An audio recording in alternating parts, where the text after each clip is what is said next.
Hello and welcome to The Big Picture. I'm Tina Jha.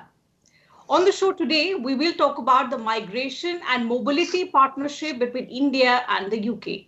External Affairs Minister S. Jaishankar and UK Home Secretary Priti Patel signed the MOU earlier this month during the former's visit to the country for the G7 Foreign Ministers meeting. In fact, the UN Cabinet, chaired by Prime Minister Modi, has also approved the MOU, which is aimed at liberalising issuance of visas, promoting mobility of students, researchers, and skilled professionals, and also to strengthen cooperation on issues related to irregular migration and human trafficking between the two sides. So how will this new partnership benefit both countries? How is it going to be implemented? What are going to be the challenges towards its effective implementation are some of the aspects that we will be discussing on this edition of The Big Picture with two distinguished panelists. I'm joined on the program by former Ambassador Gurjeet Singh and Professor Harsh V. Pant, Head Strategic Studies Program, ORF. Thank you, gentlemen, for joining me on the program today. Professor, let me begin the program today with you. Let's, in fact, first put into perspective what the migration and mobility partnership is all about that India and the UK have signed, and why is it being hailed as a landmark agreement? Thanks, Tina. I think, migration issues, the issue of migration has been at the heart of a lot of debate and discussion between India and the UK. And almost a stumbling block, if you will, in taking the relationship forward. So we had seen an earlier attempt being made in 2018 that did not really pass muster, that they did not really move forward, where some numbers were given like 100,000. I think that was the number that was given of illegal immigrants of Indian origin being in the UK, and that was disputed by India because there were questions about how the verification process happening on the part of the UK. So clearly, as the larger issues of trade and investment and the larger relationship between India and the UK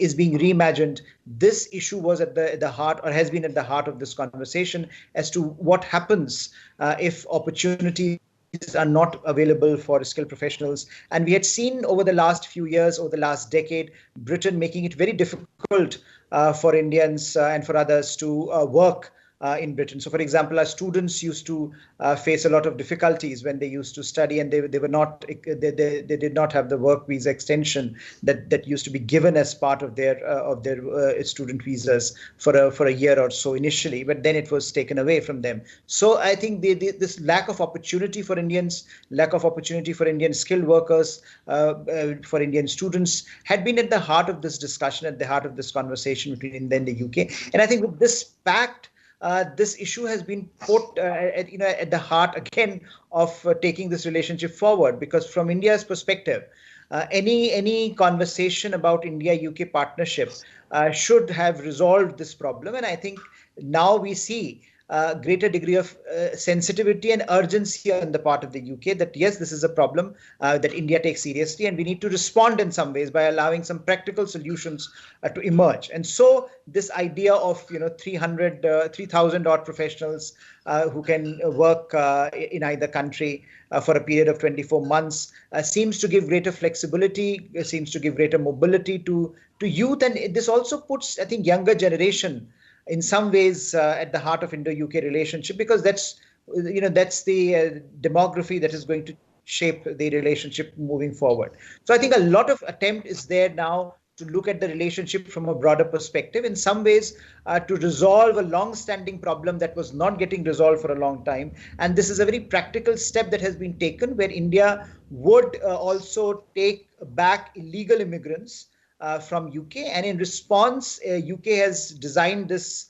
18 to 30 year-old professionals framework, where the younger professionals would be given this opportunity to relocate to work in the UK. So I think on balance, it looks to be a reasonable solution to a very convoluted problem. We will discuss whether its implementation will be a problem or not, but at least a start has been made. Yes. So, what are the challenges that we could face in its implementation, and how is it going to enhance the partnership between India and the UK? Something that we'll discuss in the course of the program further. But since, Professor, you mentioned that it had been in the works for the last 3 years, particularly, so let me bring in Ambassador Singh here and try and understand what were the barriers that had held back this agreement for the last 3 years, and have those been resolved? Have those been taken care of in the new partnership that India and the UK have agreed on migration and mobility? Ambassador? Thank you, Tina. So the role of diplomacy is to convert the stumbling blocks, as Professor said, into stepping stones. And since the larger objective was the comprehensive partnership for 2030, a decade-long partnership, which the UK was rather desperately seeking with India after Brexit, this was one of those stumbling blocks which had to be converted to a stepping stone. So what did the Mobility and Migration Pact actually contain? It has actually 4 parts. One is this thing about allowing professionals and students to work for under 2-year visas up to a cap of 3,000, but this will only kick in a year from now, not now. Second, it will look at a new agreement to allow visa-free entry for certain categories of Indian officials, which happens with many EU countries but never happens with Britain. Third, it looks at a social security pact, again to be worked out, so that Indians who work in Britain for short terms are benefited by the social security deductions and which don't just disappear on their departure. This is a problem with many European countries, and slowly it's been worked out. A little late in the game, but Britain finally wakes up to it. And I think fourth and very important is the issue of easier extradition by using the mutual legal assistance treaty provisions much better. You know that there are many Indians who find, especially economic offenders, who find it very easy to go to Britain and stick around there, and the legal system never allows them to come back. So I think this is something where India is seeking a political push. You look at the United Arab Emirates and see how easier, as part of strategic partnership, it has become to extradite wanted people, but not so with Britain. So if Britain wants a comprehensive partnership, they need to do this. Coming to the specific issue, which I think Professor has explained well, you know, Britain has, on its own admission, about 1.6 million people of Indian origin. It declares 100,000 of them as illegal. 6%. 6% of the people, PIOs in England, are illegal according to the British. And they want us to swallow that line, hook, line and sinker.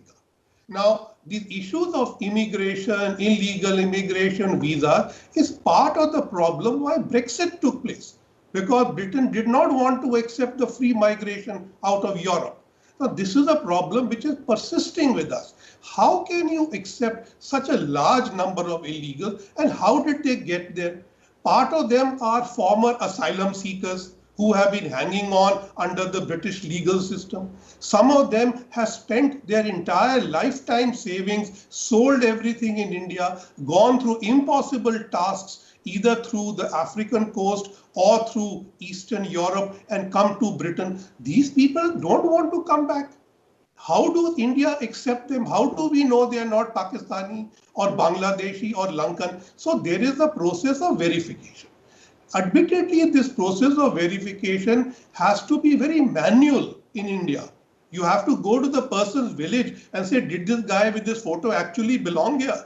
So he may have been gone so long that nobody of the family is there, or maybe the whole family has moved there. Who is going to testify that this is a very difficult problem? And that is why this was not happening. It was not happening with many other EU countries also.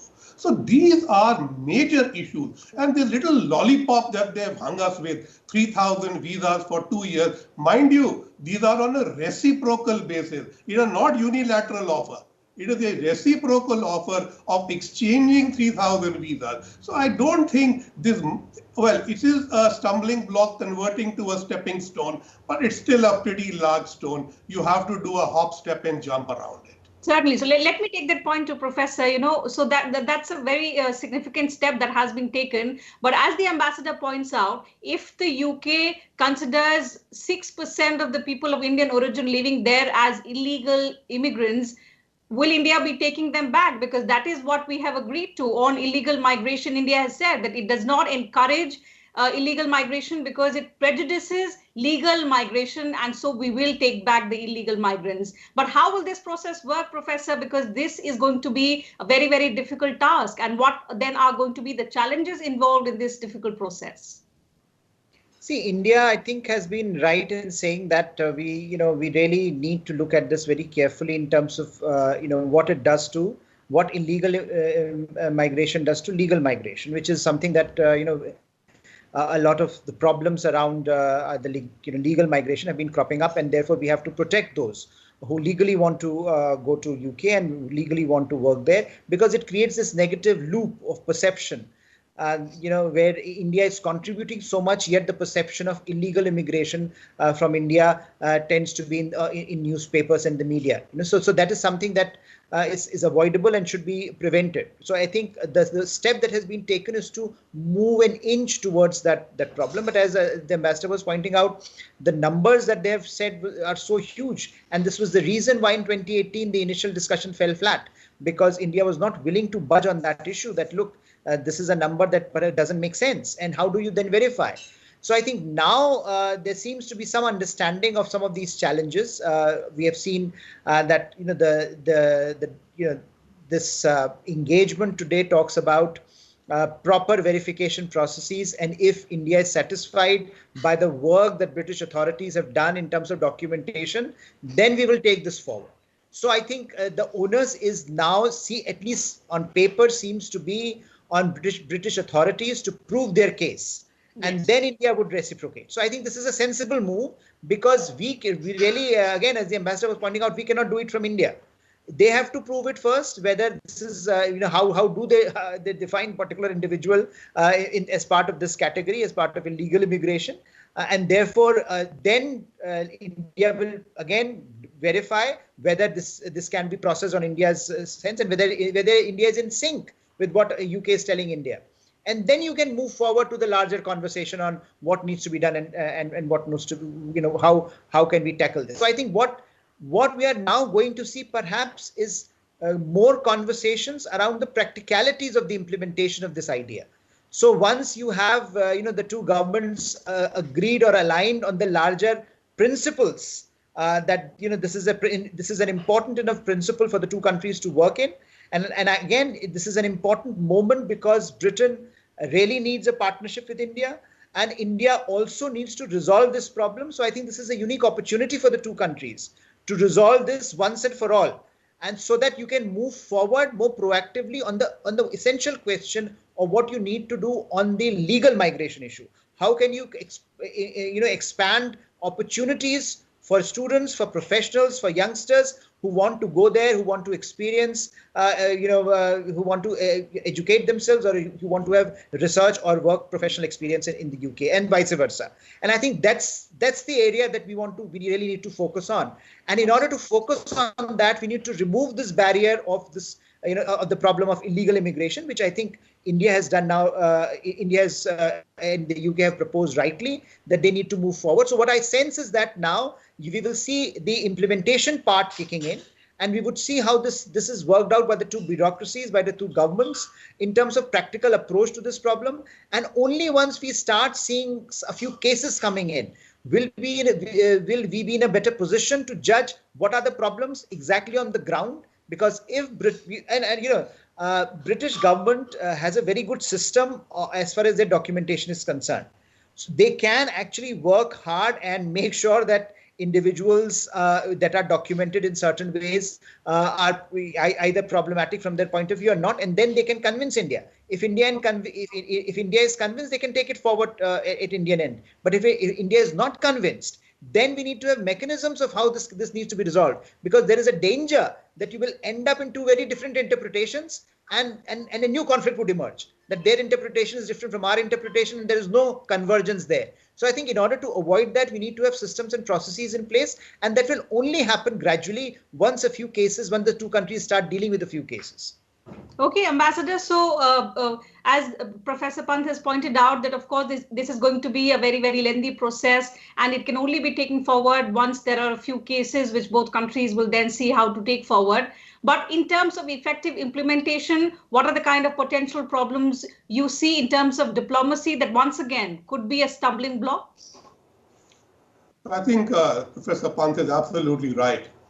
It was right of India to say that we do not encourage illegal immigration. That's the correct thing to say. And we are ready to accept our responsibility. This is one of those forward steps India is taking, like on climate change, like on trade, like on trips. Many things India has taken many changes in the last few years. This is one of them. But you know, I have worked in two countries, Italy and Germany, where there are large populations like this. And I have met many of these people. And when we tell them, okay, guys, now we are going to make some arrangement, they all say, oh, thanks, great, but we are not interested in going back. There is not one person I've met who wanted to go back. In Germany, we actually were, at Germany, the numbers which the Germans gave us were far lesser, far lesser. They were in four figures, a small four figures. And we tried to work out 100 people at a time, do the verification, come back. The moment somebody's verification came, he would go back and again get asylum on some other issue. So it is not that we were gaming the system. It is these guys who have spent a lifetime there, don't want to come back, and they are gaming that system and using it much like the economic offenders are using the system. So this is something Britain needs to sort out. But you know, I think we should also emphasize the mobility part.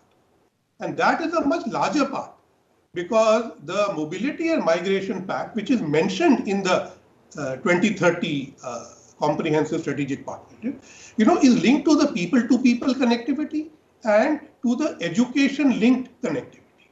So, you know, there are new opportunities which Britain is trying to offer for school students, for twinning of academic institutions and think tanks, for greater exchange of scientific and other researchers, and more students to go to Britain. Now, this more students going to Britain is actually a market access issue. Britain raised the fee so much about 5 years ago, and they became more difficult on visas, including work visas after graduation, that people started going to other EU countries. So Britain realizes it loses out that market for Indian students. So they want to reopen that. But to be honest, this document presents a very good picture of what a people-to-people education and research-based partnership could look like. And that needs to be facilitated by a good visa system, which I believe this pact provides.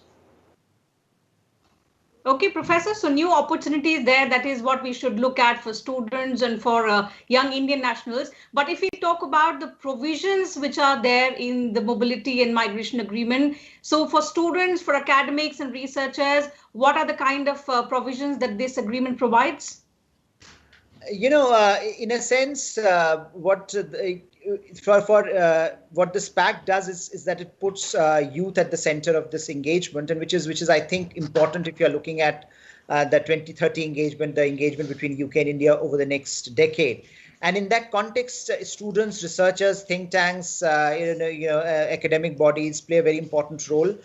Because clearly that has been a traditional strength of Britain. Now, in the past, what had happened is that there was this unique model of British immigration system that Britain was following, where they started restricting students, by trying to show that they can bring in migration down. And they curtailed the ability of students to come to Britain, and by raising fees, for example, sky high for international students, and also preventing them or making changes to the post graduation visa system. So the student community was faced this two-pronged attack, and therefore a lot of students moved away from Britain to other countries. And that's a challenge I think they're now trying to rectify, because they've realized In fact, till the numbers that we have for last year show that a quarter of international students are from India. And therefore, it's a big market, and education is a big, big draw for international students, in particular for many in India, as far as Britain is concerned. And Britain would not like to lose that. So we are seeing some changes, both in terms of the flexibility in visas, where you can go for, you can look for work after your graduation for a year and then work for another year, and also points-based system, which is now being expanded, that you are now looking at an engagement where migration is being determined globally. In the past, there was a challenge because Britain was part of European Union, and so you had to quote, and you had a fixed quota as far as the European Union was concerned. Now that is gone, it's a level playing field for Indians, and I think that's something that Britain is trying to make a case that this is good, which is a good thing for Indians if you look at it in the larger context. And again, I think 50% of the work visas are being given to Indians. That's a huge number. As far as Britain is concerned, and that's something that India should leverage as it moves forward in these negotiations. So what we are looking at is the recognition from Britain that education, students, researchers are an important part of the Indo-UK relationship going forward, and they are creating these spaces for this group to take advantage of. And I think India is also pushing, because India wants the partnership in this area to develop, both as far as building capacity within India is concerned, as well as the larger trajectory of UK-India ties. Absolutely. But what's interesting is Britain's flexibility ambassador. What, according to you, has been the driving force behind this mobility partnership, which finally, after 3 years, India and the UK have been able to sign? Necessity. Necessity is the mother of all diplomacy. So what happens is that after Brexit, Britain is desperately seeking friends and partnership. It is reaching everywhere. And India, the former jewel in the crown, is again the jewel which they want. So they are trying to reach out to us. Now, no agreement with India for the future was going to work, either side, unless this mobility and migration issue was tackled. So what we have discussed today are many issues and problems around it. But believe you me, had this agreement not been signed, I don't think the rest of the thing would have gone through. So therefore, I think we have diplomatically papered it over, leaving much to the future and to implementation. But what is important is we found at least language we could agree on and say, yes, we will do this. And now let's see what we can do. You see, Britain and the United States are two countries where the issue of the diaspora is a foreign policy issue.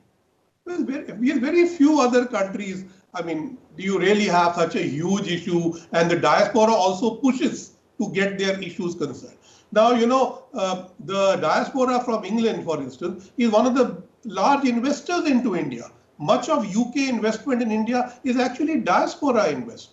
So I think they are important in many ways. Some of them are mischief mongers, and you see in their parliament, they will make anti-India statements because they have constituencies to deal with.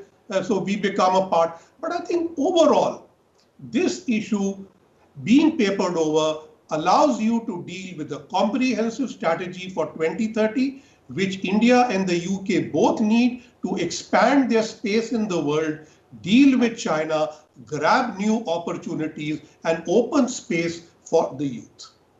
Okay, so Professor, one final comment from you. We have taken care, in fact, we've tried to address the biggest stumbling block in the relationship. And as the UK Home Office called it, that this partnership will deliver a quantum leap in the UK's bilateral relationship with India. So in the times to come, how do you see this enhancing the relationship, the already strong India-UK partnership, so to say, in the years to come? I think this has the potential to become something more significant in the future, because clearly this is the first step towards a larger recognition of a challenge that has been affecting the relationship. And now that the two countries are more congruent on strategic matters, whether you look at the rise of China, Indo-Pacific, pushing the two countries together in ways that that is quite unprecedented.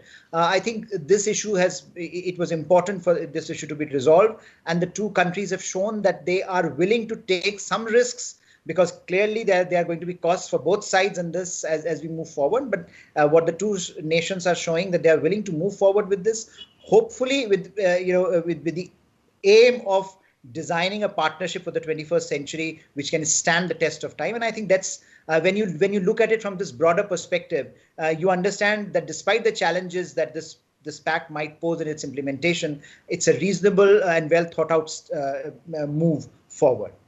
Absolutely. So opportunities for both the countries in terms of young Indian and British professionals to live and work in each other's countries. That's what the prime objective of this agreement seems to be. With that, I'll have to call it a wrap on this edition of The Big Picture. Thank you once again to both my guests for joining me on the program today and putting across your thoughts before us and our viewers. Pleasure having you on the show. Take care of yourselves and your families. To my viewers also, I want to make an appeal. We're going through really tough times. Take care of yourselves. Stay at home if you can, but if you step outside, make sure you are double masked up, maintain adequate distancing, and also keep washing your hands at regular intervals. These are basic precautions that we need to take to protect ourselves and our families from the infection, from this deadly infection. So take care, and thank you very much for your time.